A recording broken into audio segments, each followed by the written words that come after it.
So, YouTube essentially just doubled the requirements to get into the core YouTube Partner Program.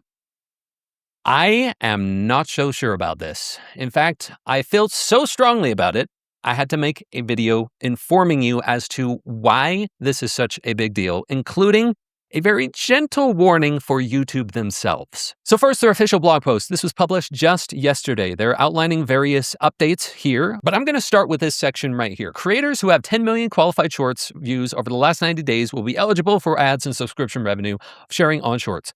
And then channels below this threshold remain in YouTube Partner Program and continue earning on long-form content, but Shorts revenue is turned off. We're reading between the lines here. Shorts revenue automatically resuming once they cross 10 million views again. Followed by this.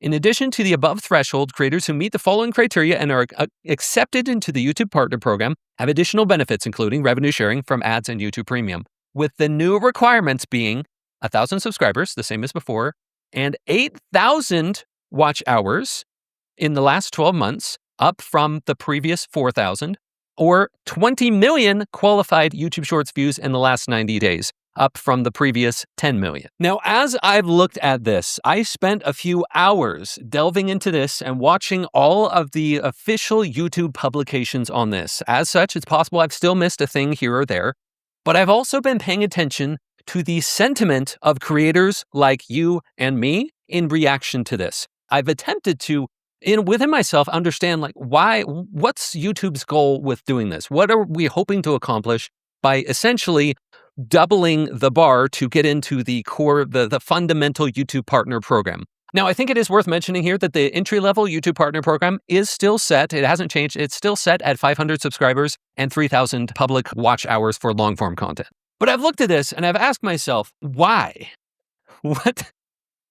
Why? Why is this being implemented? And the best I've been able to come up with comes from a clip from the Creator Insider channel, actually, right here, where Renee Ritchie, the YouTube liaison, and the YouTube VP of Creator Product are having a conversation about these updates. And Renee's asking him questions. You think about it, the kinds of content, the way you consume that content, the formats have all changed exponentially over the last several years. And so we want to make sure that the earnings you get from the program are meaningful and allow you to reinvest in your channel. And all of these changes, when you step back, we still expect to pay more out next year to creators than we will this year. So the phrase earning anything meaningful, or we're trying to help creators earn something meaningful from their content, was repeated more than once in that interview. And I just had to ask myself, is this about higher commitment?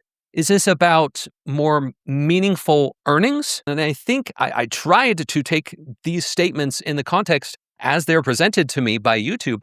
But upon hearing all of that, it comes across as not quite understanding the creators. When we say earning something meaningful from the platform, it's not just about reaching a threshold where it's like a light switch. All of a sudden, okay, now I can go full time with my channel, and it was zero before that. It's not quite that black and white from my experience. And I think this was especially highlighted by someone who commented on this video below, Table Cubes. This is really small text, so I'm going to read it off to you. But he says, I've gotten 9.5 million Shorts views over the last 90 days. Those views have made me $781.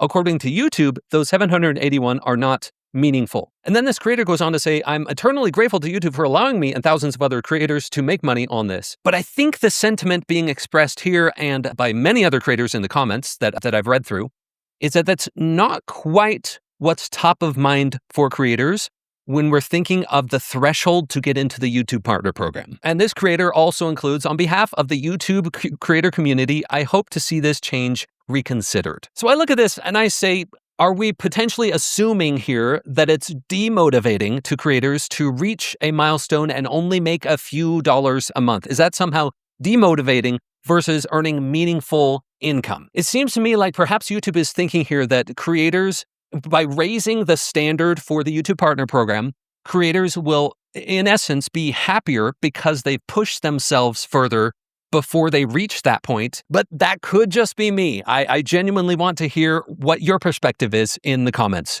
And yes, please keep the comments civil. And I hope that the people from YouTube also take the time to understand what's going on in your mind and what you share in the comments on this video. Small creators Any size creator, really, yes. But especially small to mid-sized creators are the lifeblood of this platform. I do my best to speak for a wide range of creators here. I personally have worked with creators from brand new to very large channels. I have personally worked with literally hundreds and hundreds of creators where I've observed analytics, I've participated in the growth of their channels, and I've also reached millions more creators through my videos.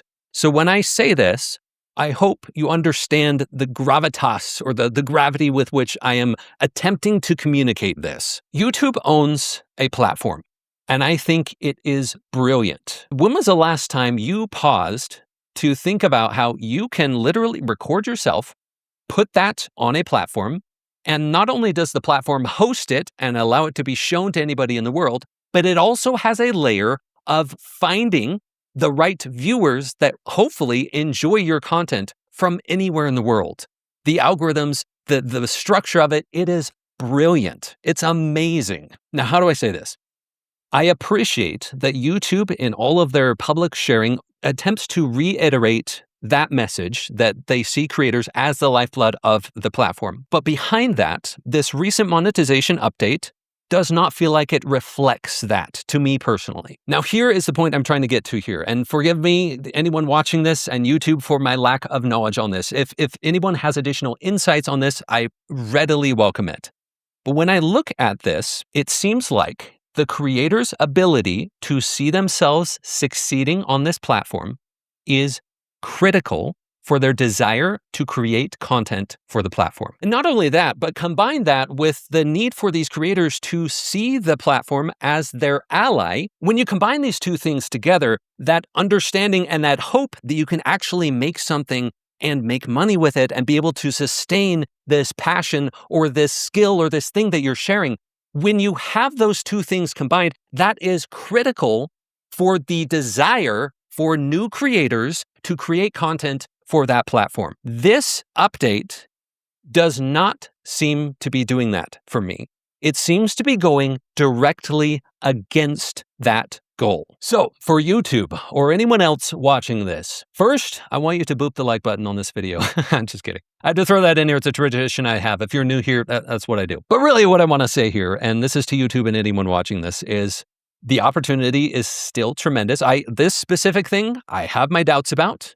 But as far as, let's take it off of the platform for a moment. Let's talk about the progress of humanity and the ability to connect and share things that really matter with other people online. The opportunity is bigger than it's ever been before. It's tremendous. So on that aspect, no, it's not Chicken Little, skies falling.